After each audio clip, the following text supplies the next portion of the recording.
Hair by Amber.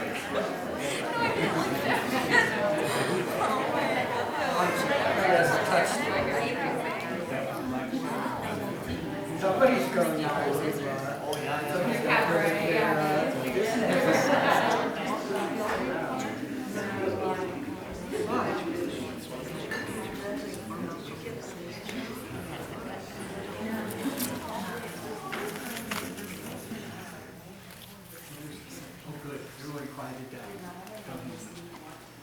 Hi, Dana.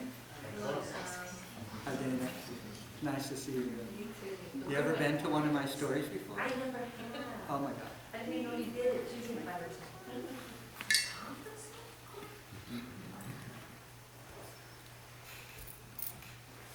Welcome. It's the dark of the year. It's raining. And snowing. There's snow coming, yes. There's snow coming. This is good. This is good. We live here.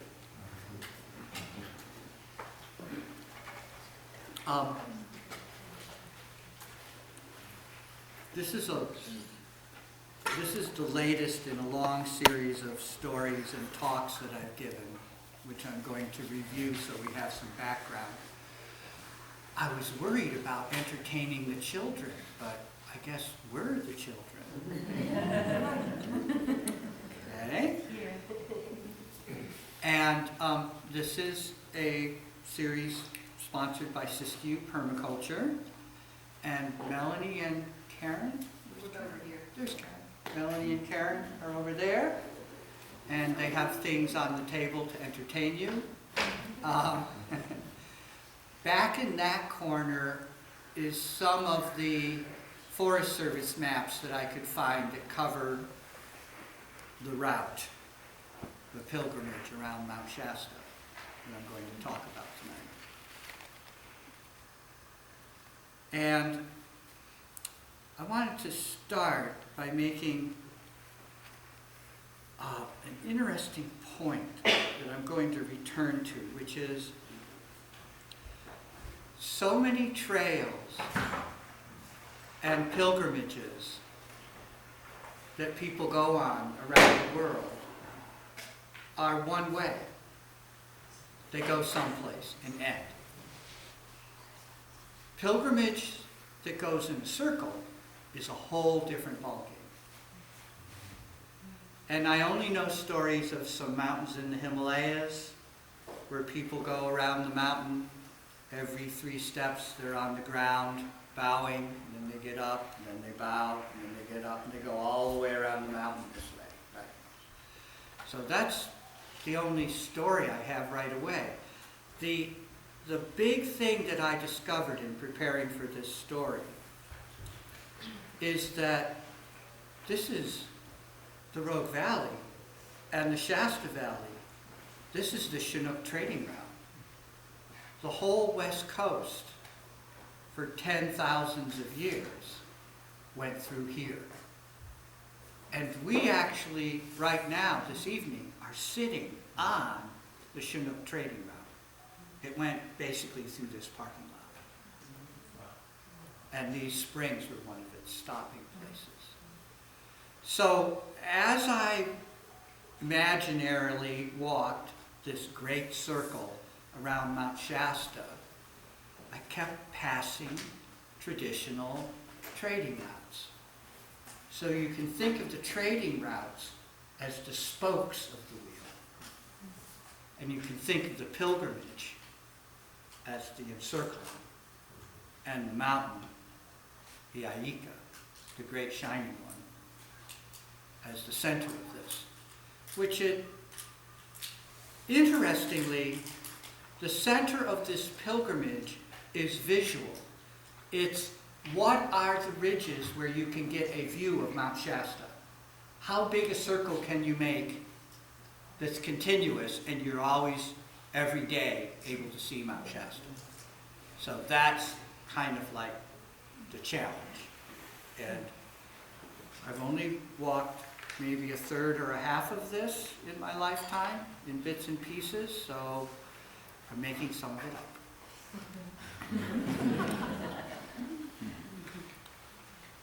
up. When you have a pilgrimage route that's in a circle, you can enter it anywhere. It doesn't have a beginning and an end. You can do one piece of it.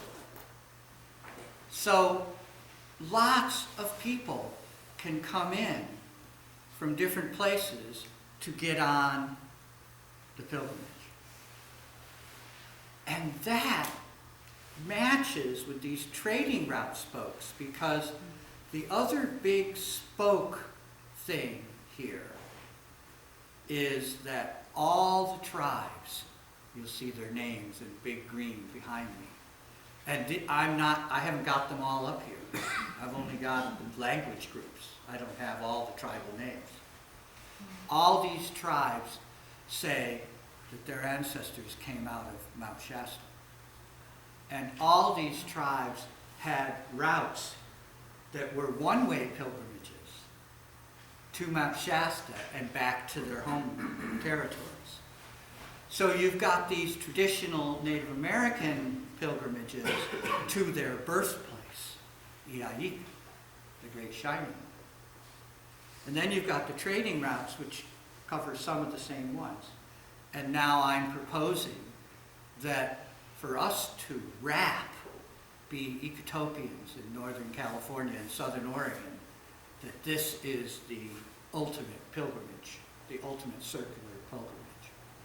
So I've worked hard on this to try to make sense. Now, the one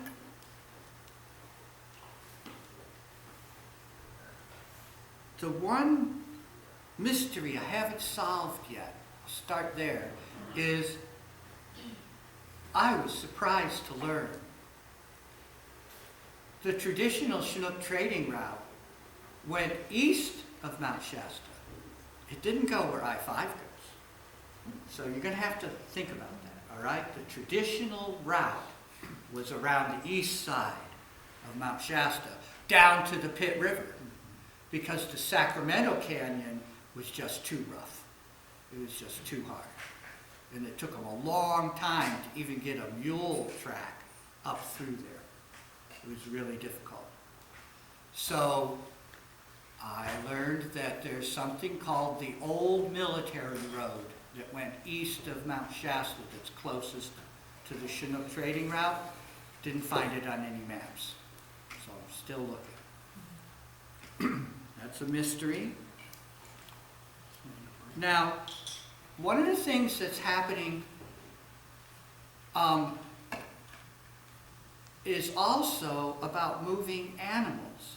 There's lots of stories of people moving large herds of animals and horses and cows into Oregon through Siskiyou Pass across this territory.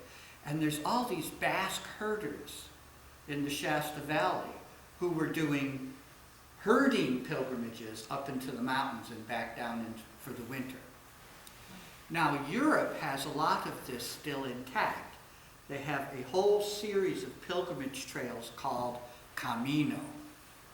And all those trails, all through Europe, and they start in Poland, they start in Russia, go to one place in Portugal called La Fienes de Tierra, something like that.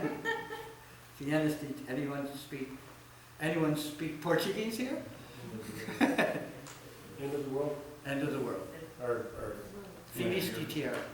Yeah. And there is the Cathedral of St. James. It's at the end of all those caminos. Took me a while to get that right. Yeah. Now, just recently, the Spanish herders in Spain have been driving herds of sheep through Barcelona, through Madrid, through major cities, because they're reestablishing the traditional herding routes.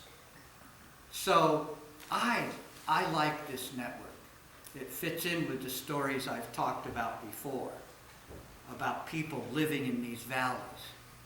And what I'm hoping to talk about is that we're all going to take this long walk, but we're going to be passing different drainage basins that come up to the passes.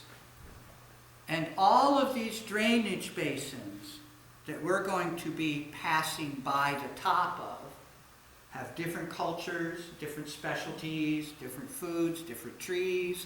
They all have flavors, right? And they have traditional Native American cultures. So in this very positive and wonderful future, which our great-great-great-grandchildren will enjoy,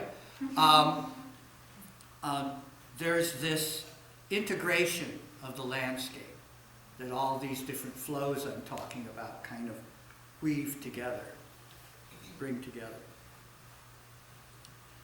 I'm a fan of an intellectual named Morris Berman, who has written 12 books at least.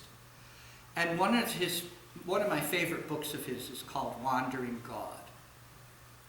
And in there he makes a very important point, which is that empires are vertical and landscapes are horizontal.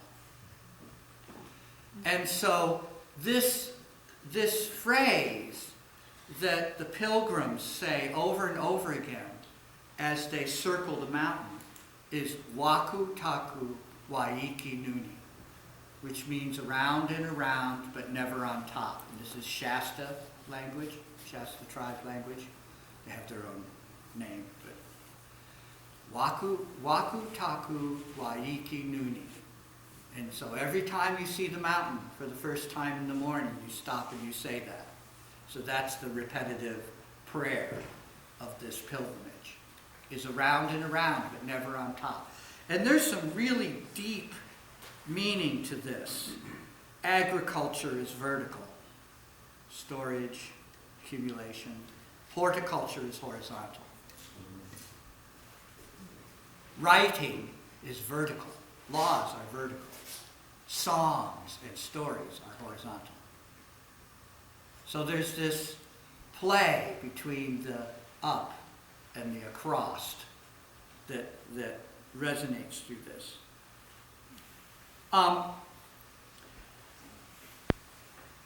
We have been gifted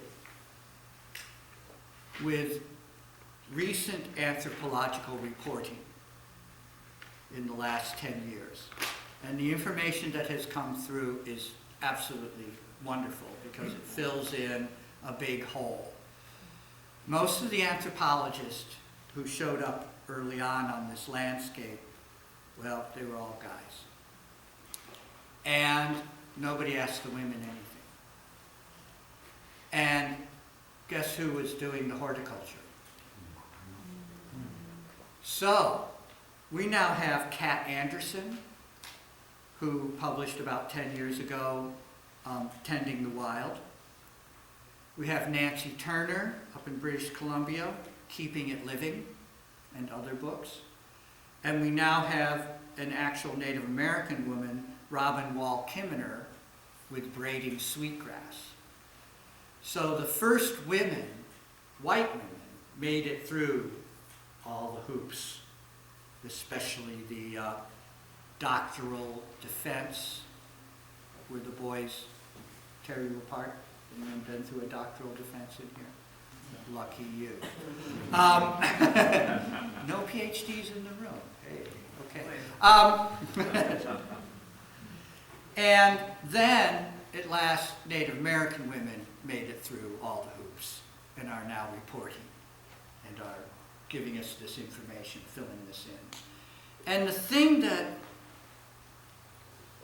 I want you to imagine is a landscape that none of us have ever seen, but we can now read about, which was California before colonization. And it's phenomenal.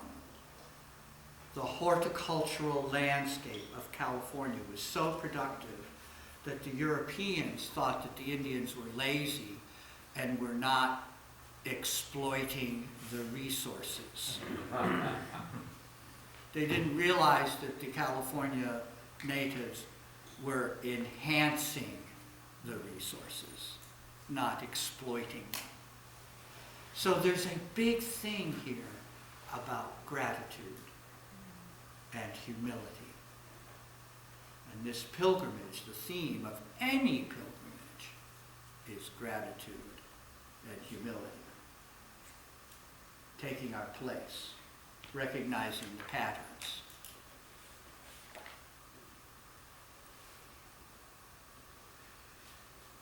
I want to say a couple of things because I've been up against it recently. What your worldview is key to how you relate to other people and to the land. And worldviews are kind of mysterious. We don't talk about them. Let's not talk about them. Mainly because most of us have been hypnotized into a false, inappropriate worldview, which is the winner-loser worldview. You're either a winner or you're a loser. But horticulture requires cooperation and compromise. That's horizontal. Winning and losing is vertical. We need to change our worldview as a culture.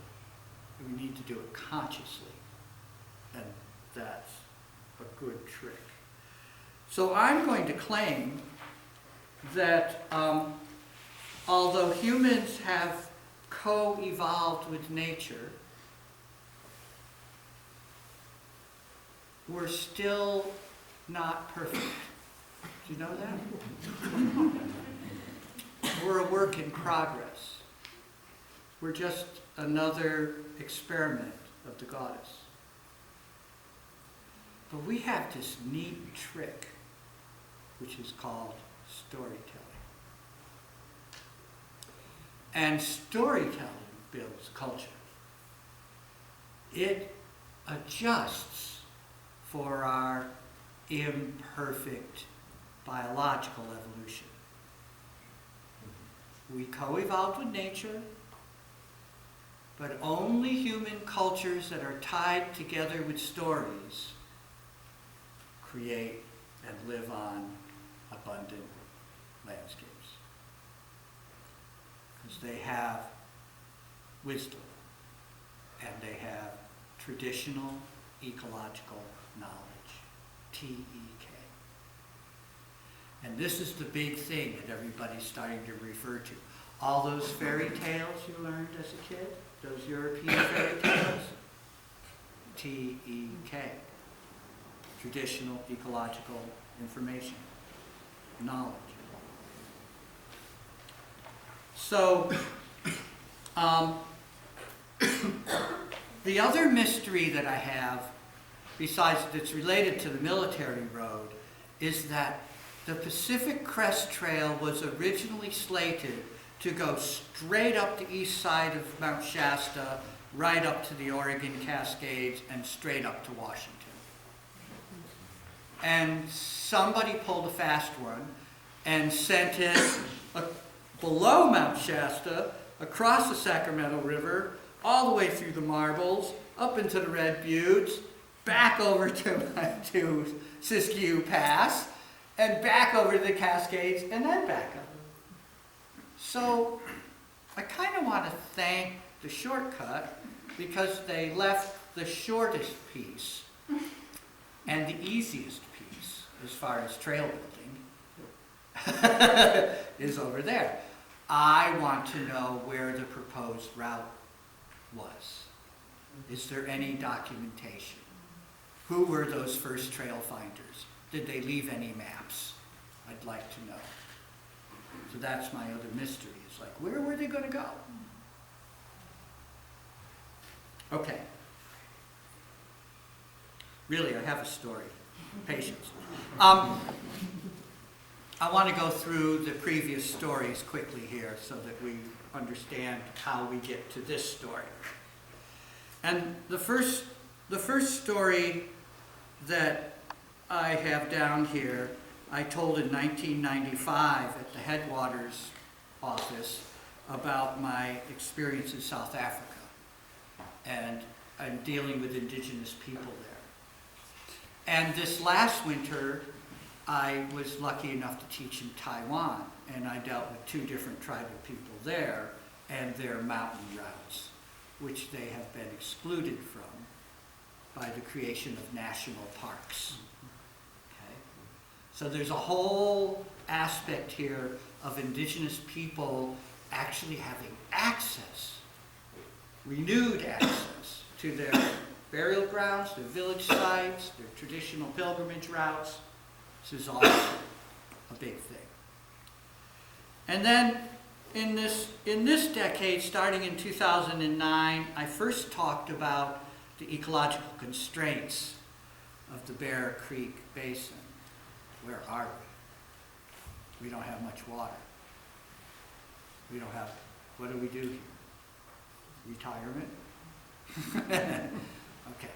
And then in 2010, at the Culture Works, which no longer exists, I guess, but downtown, I gave a story about muddling towards frugality, permaculture strategies for home-centered economy. And in that case, I recommended promenade, walking around the block. Really a traditional practice amongst cultured people, promenade. Okay. Then in 2011 at Peace House, I told Winter Tales, T-A-I-L-S. And it talked about all the crazy people I've met in the Siskiyou since I came here in 1970. Especially down on the Klamath River, okay? But the Siskiyous here have a long history of being other. Mm-hmm. And then in 2012, at ScienceWorks, envisioning a permanent culture for the Rogue Valley, I laid out a permaculture plan. Then in 2013, at the Ashland Library, I put together a complete cycle of the year of work, and I introduced the concepts of guilds, clans, ceremonial societies, families, hoop culture, and what this place could look like in the future, which basically is we move out of the valley up into the little valleys on the side so that we're above 2,000 feet. No Native Americans lived in the Shasta Valley or the Sacramento Valley or the Willamette Valley. Those places were toxic, especially in the winter.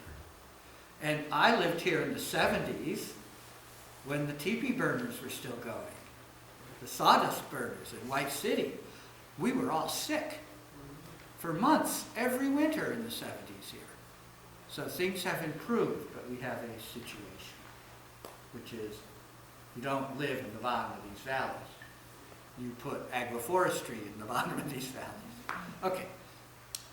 And then last year, here, I talked about Acorn Woman and her consorts, because the ultimate tree on this landscape and in Europe is the white oak, for lots of reasons.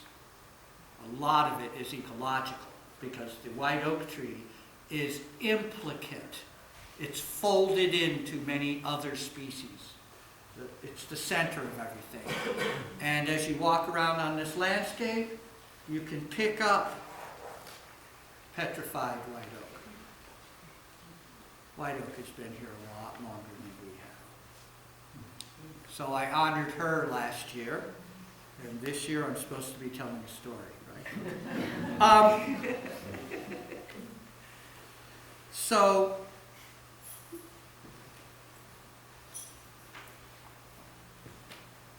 we're in the future. Put your future hat on. Things have really changed. And they've changed so much that there's not any visible salvage anymore. There's very few artifacts left. We're now beyond the salvage period. The hard times are long ago. We still have stories about them. The beaver are back. The wolf's back. The grizz is back. The people are back on the land. The rivers are running. The whole landscape is being tended with fire. It's a very different place. It's a place it's hard for us to imagine. Both imagining it in the past and imagining it in the future. This is our job tonight, is to make that bridge, to jump into this future, and to talk about what it might be, how we might be there.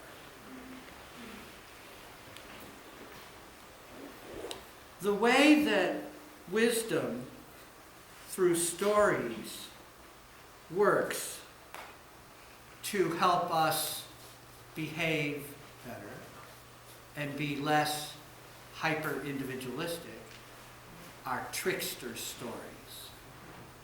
This would be coyote, raven, flicker, skunk. And these stories are important because coyote does something stupid and he dies. Right? And everybody does something stupid and there's consequences. And the children, we all love these stories. Oh, that silly coyote. What? That's crazy. The same tricksters are the creation myths. It was coyote who brought us fire. It was grizz who built the mountain. It was, it's very interesting that the tricksters are the creators. But they're also the ones that remind us we need to behave. There are things we need to know. And we can make them a lot of fun being really stupid. Our job here is return. Now, here's the special thing about humans. Legs. We're weird. And we can outrun and outwalk almost all other animals. We're amazing. So let's remember why we are here as a species. What do humans do? What is it they do?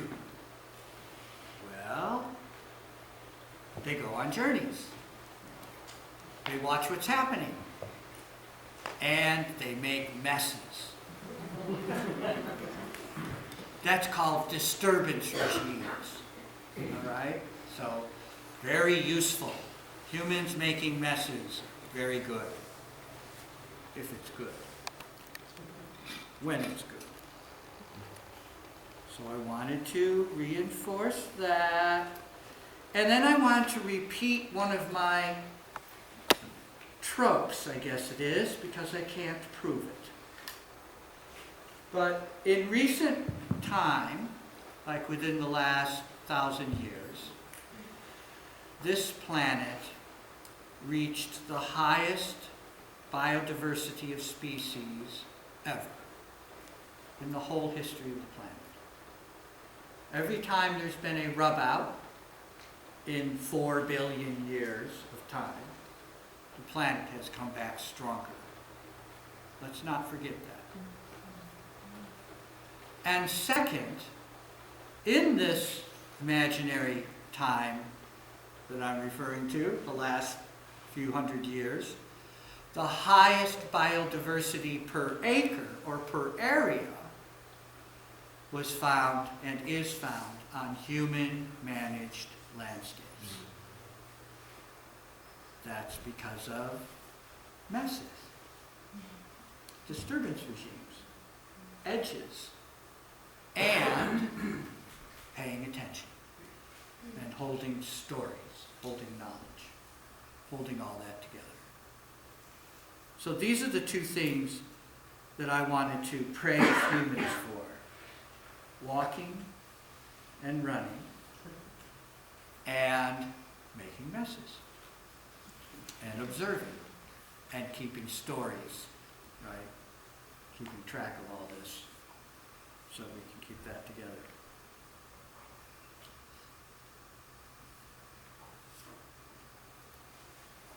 I have one of the versions of this story, a short version that I told.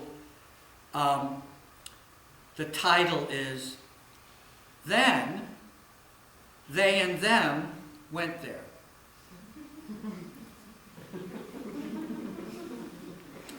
So this story starts with two friends. One is named They, and one is named Them. Okay? And these two people live in Portland. And Portland is now a farming landscape. You wouldn't recognize it. And it's also covered with trees, tree crops. And the way that one gets around is long distance, is with dirigibles, balloons. This is how they're doing it.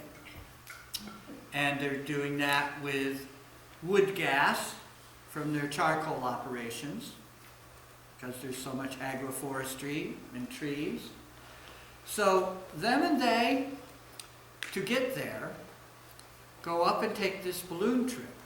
And as they float over the Willamette Valley, they can see up in the foothills every once in a while some glint of glass, some buildings maybe sticking out a little bit, but the Willamette Valley is pasture and tree crops. It's all green. And the first mast, dirigibles don't have airports. They have masts, and you park at the mast, and then you get winched down to the ground. Right? So the mast at Eugene, then the mast at Roseburg, then the mast at Grants Pass, and then a smaller one in Rouge, because Rouge has a big open valley there, so there's room for a dirigible mast. So them and they have made it all the way to Rouge, and now they need to get to Crump.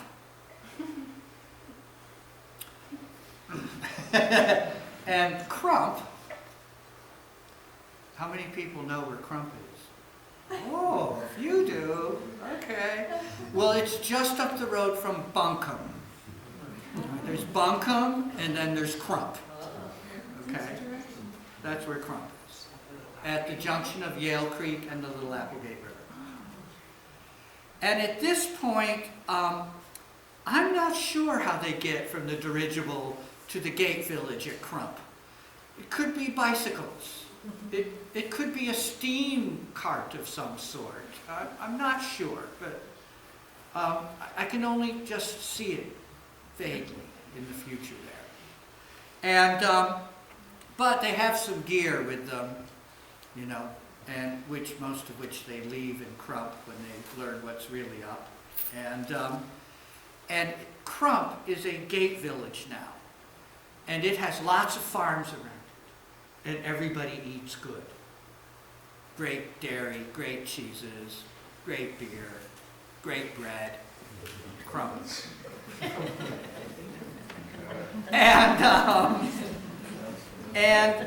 And so a little time is spent in Crump arranging for the guides that are going to take you up Yale Creek and up onto Little Red Mountain, past Sally Glade, and then past Dutchman's Peak to Sheep Camp. And Sheep Camp is the first view of Shasta. As you come over the ridge just above Sheep Camp, coming up from Crump, there's the first time you say, Waku Taku Waiki Nuni. And then we're going to go east.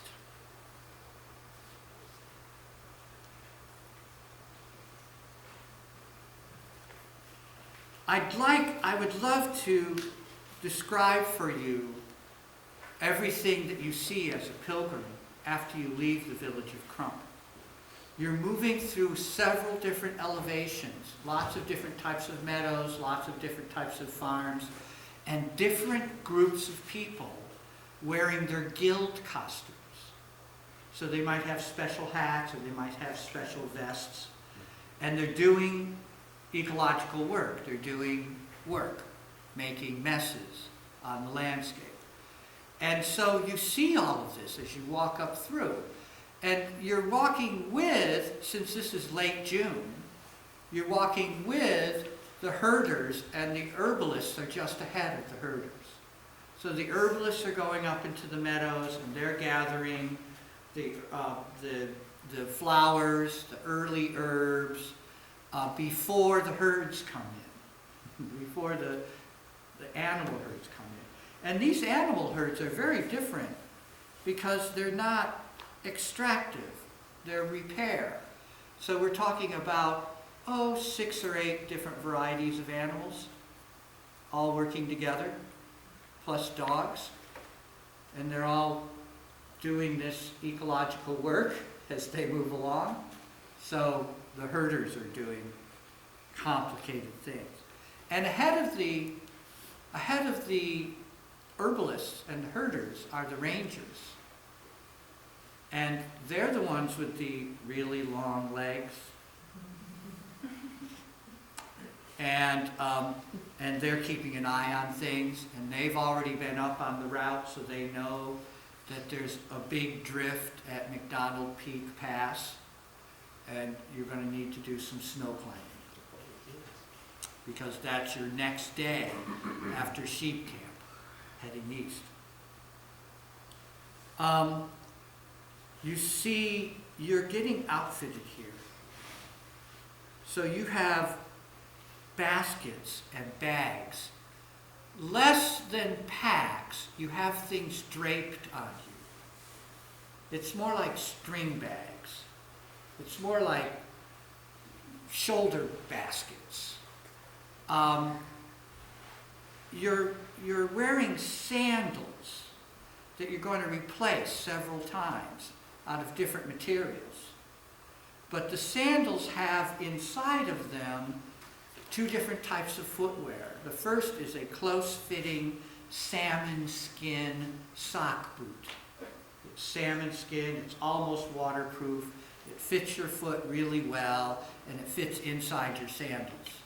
And that's kind of your rough country shoe. And then you have waxed hemp canvas booties and lots of wool. I know I'm going to melt here before I'm done. And canvas pants. It's all local materials. But you also have this one special item made out of really tightly woven hemp and waxed carefully, which is your cape. It's your pilgrim's cape. And this cape is so handy that if you needed to, you could bivouac under it. It's almost like a tent. But it's also your rain gear, it's also your sleeping bag, it's your gig, your cape. But it rolls up for the hot stretches. So you've got this gear, but you don't have to carry a lot of food like people long distance on the PCT do now, because there's all these wonderful tea houses and shelters on the pilgrimage routes. So every time you come to a trading route cross, there's an actual trading post, sort of a small hotel, a camp. And where it's just a saddle with a trail up to it, not a major trading route, it's a tea house with a view of Shasta.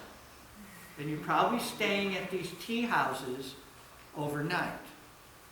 But up on the mountains, once we get into the really rugged Klamaths, what happened to my... I say, dear, could you get my digging stick for me like that? Thank you. So I can Where is it? make messes. It's leaning up against the other side of the... Oh, you got it. I can't believe it. There. You probably have one of these. This is a digging stick, fire hardened. You can do, I do road work with this, clear culverts and stuff, and dig parsnips. Yeah. So over here, this part of the route around Shasta, see if I got, oh, here's the Klamath here, so we're going through here. Here's the Marbles, here's the Duck Lakes, here's the Scott Mountains, there's the Eddies, okay? All those places over here, you're getting difficult views to see Shasta. So there's these shelters up on the east faces of mountains where you can go up and spend the night. But they're not the tea houses, right? They're the view shelters. So I'm trying to help you imagine what the buildings, what the shelters look like along this route.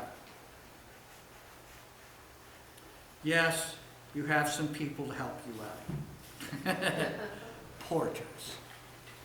Especially this last leg, if you started in Crump, off of Syad Valley, up into the Red Buttes.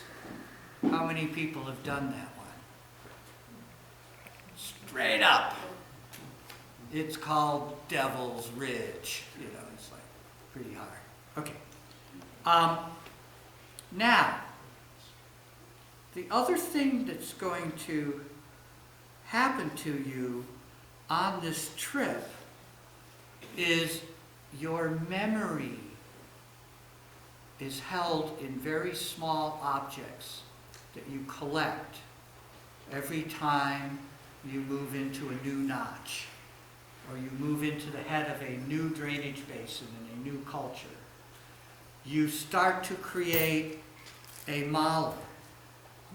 This is your Sanskrit prayer beads, okay, that you use to meditate on, but something like this that might be tied around your waist, or maybe it's things you've collected in a string bag, but you're picking up little bits and pieces.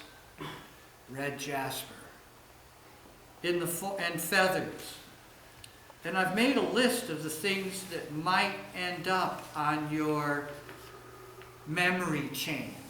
And it can be necklaces or wrists or belts. I like the belt.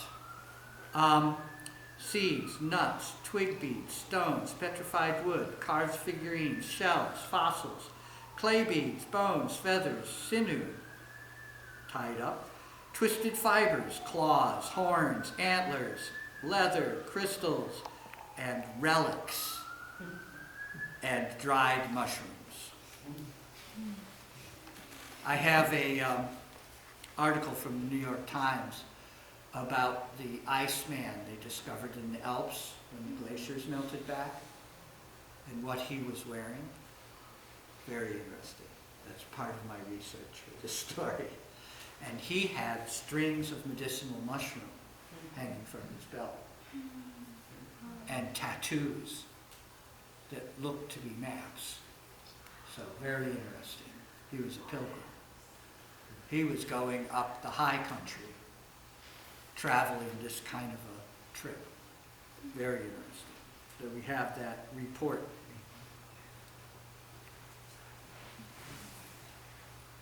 I make a difference between ornamentation, which tells a story, and decoration, which just gussies you up. Right? Ornamentation is different. And ornamentation lets other people who see you know who you are and where you're from and perhaps where you've been. So it's different. And I'm just trying to make that distinction between ornamentation and decoration. And interestingly, although ornamentation is referential, it doesn't have to be representational. I actually appreciate that Islam asks that artists make only patterns, that they don't show figures, that they don't represent, because that's spirit stealing. That's impolite. I like that, because ultimately, pattern can tell you a lot. Pattern is like a map. It's like a structure of things, the basics, the essence. The same as song, the same as storytelling. So I want to give a shout out to other cultures who have different ways of understanding ornamentation and decoration. And then there's a whole bunch of books that say when we learned writing, we really blew it. We did much better when we were memorizing everything. Notes. Transition. I'm in transition. Hi, my name is Hazel, and I'm in transition. Yeah. So I have some names written down here: tokens, icons, mementos, prayer beads, runes, and then the memorized epics and the traditional ecological knowledge. These are the things you're carrying with you and that you're learning on this pilgrimage. This is the pattern of the pilgrimage. This is the structure of what you get, of what you learn.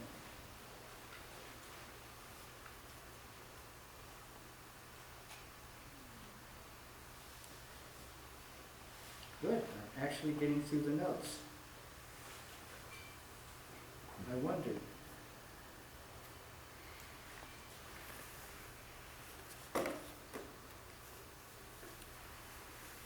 I like the idea of these tea houses a lot. And I imagine that an old woman has the job of spending the summer up with the butterflies and the wildflowers, greeting the pilgrims, telling stories, keeping a fire going with a kettle on. And I imagine also that these shelters have what are called shutters, or what the Hupa and the other tribes, the Karuk especially, called houseboards. And houseboards are really interesting. They're hand split from giant trees. They're thick, but they're cedar and they're big.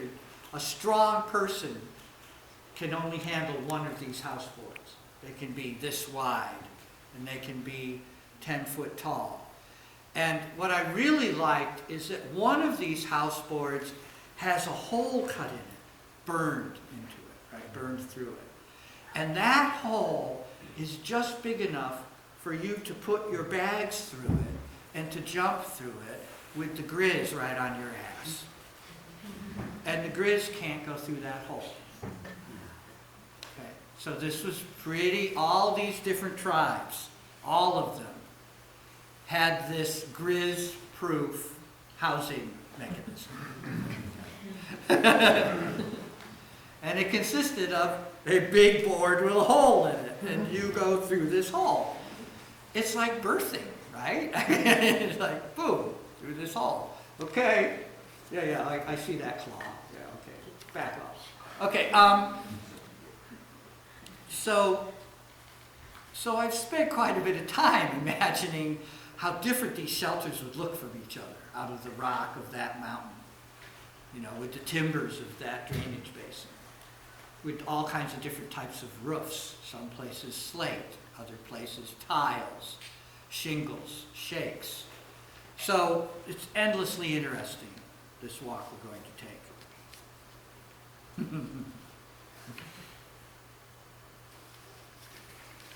Okay, let me put that one down over here. The other thing that this route takes us through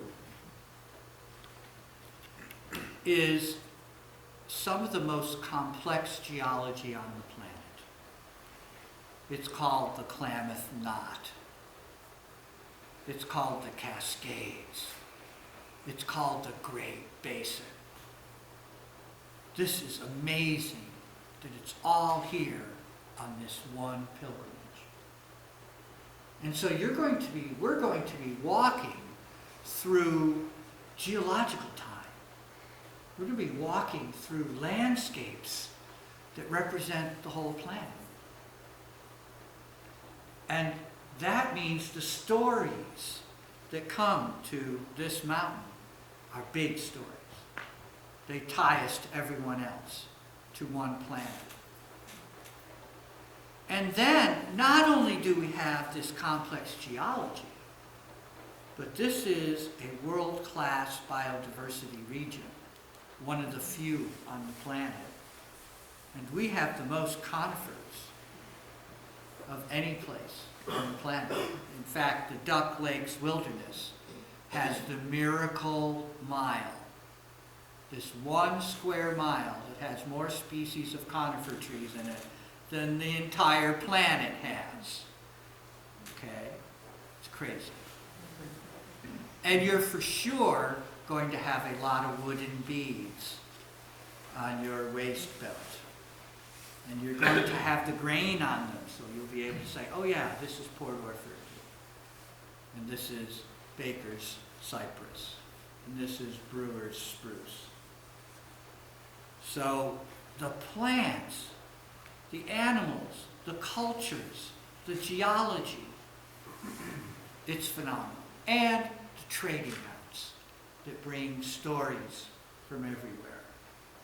So you're walking a pilgrimage that's an education, that ties you to your work, lets you know where you are.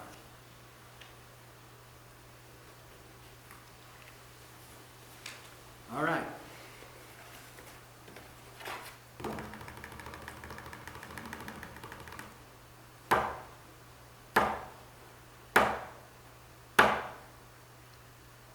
Here we are.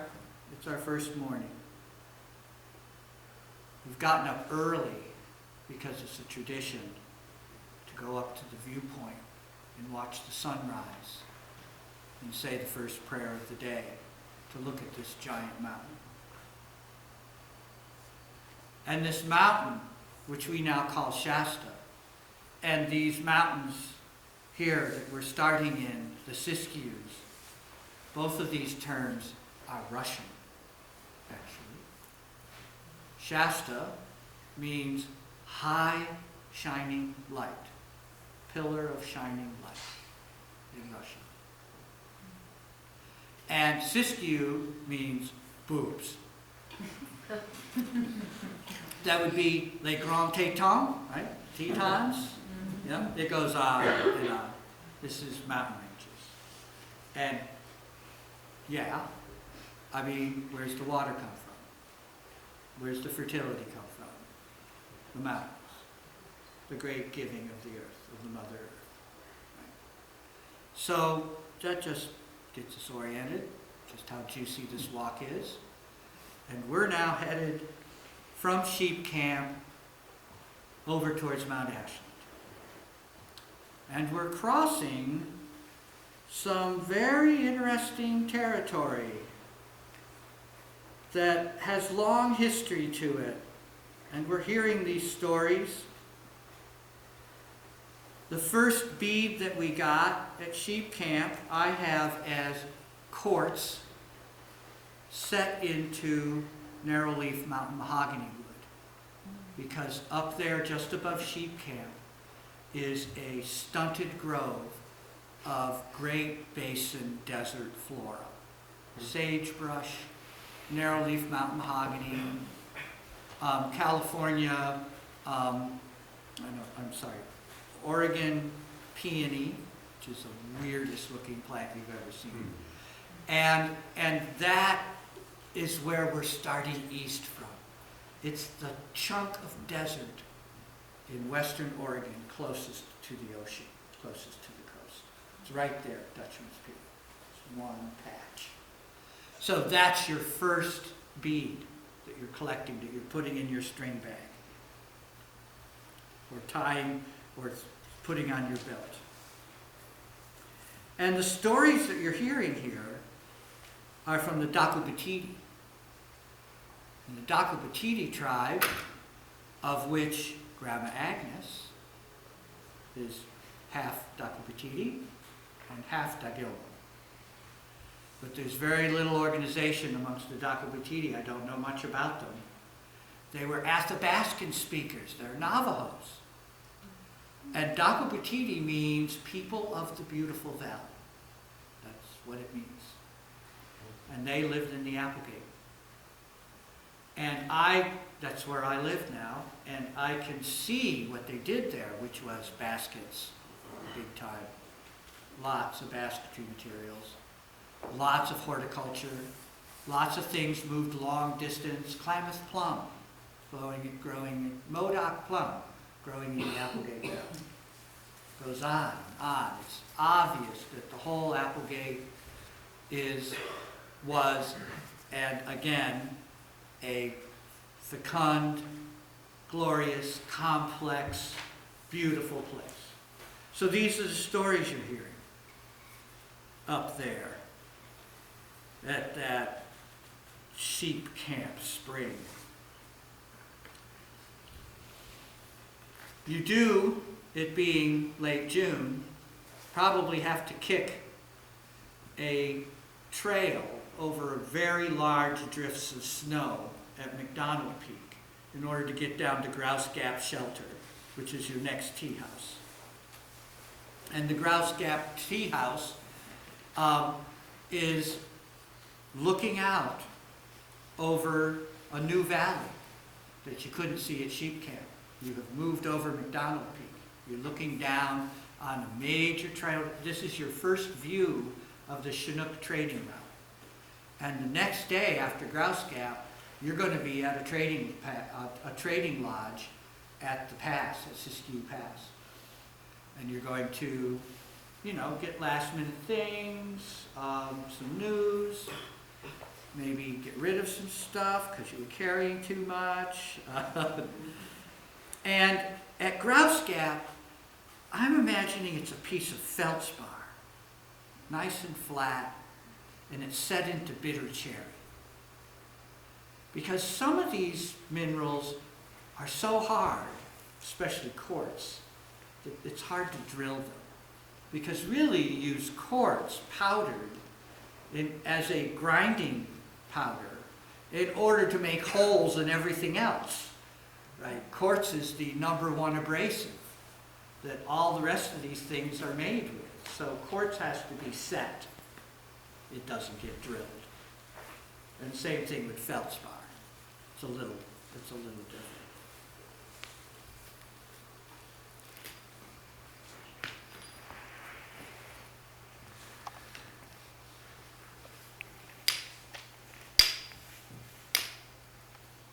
I got a spark.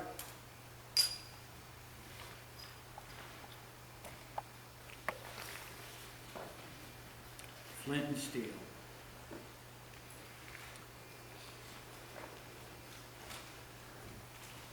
You don't spend a lot of time at the pass because you can't see Shasta from there easily. You're back up on the ridge again. You're headed for Pilot Rock. And you're ultimately heading for Bean Cabin over near South Soda Mountain. You've got a good view of the mountain. You've got good water. These are the places where I'm thinking we're going to stop. And that trip from the Grouse Gap Shelter, past Siskiyou Pass, and up onto Bean Cabin, you are crossing some geology. It's a major interface. It's between the Siskiyous, the granitic pluton, and the old Cascades, not the new Cascades, the old Cascades that are under the new Cascades. And you're also crossing the oldest rock in Oregon. Strange. This Devonian sandstone full of fossils. So maybe you're picking up a fossil, a very small fossil, at Siskiyou Pass in sandstone, and it is drilled. It has a hole in it. So you're able to put it on your belt. But then when you come up onto Soda Mountain and you head for Bean Cabin, you are crossing Jasper City. And you're picking up amazing jasper. This piece of jasper here, tumbled by a friend of mine, is green and red, both at once. But also up on that ridge, I have found yellow jasper and I have found purple jasper. So you've got red, green, purple, and yellow in jasper. All of it beautifully polished. All of it easily drilled. So you've got some weight. You're beginning to worry. How much are your mementos going to weigh you down? Not necessarily, because the story carries you. And the other thing, amazingly, that you have on this mountain is map agate. It's agate with the map of your pilgrimage on it. The circles within circles within circles. And so you have this little slice of agate that is your cartoon map, your poetic map of going around and around the great mountain. And so there's Shasta. See, there's Shastina on the side right over there. There's the peak up there. There's the map underneath. There it is. Okay. Then the next day, Bean Cabin. You've got all these colors. The next day, you're crossing Agate Flat, Agate City.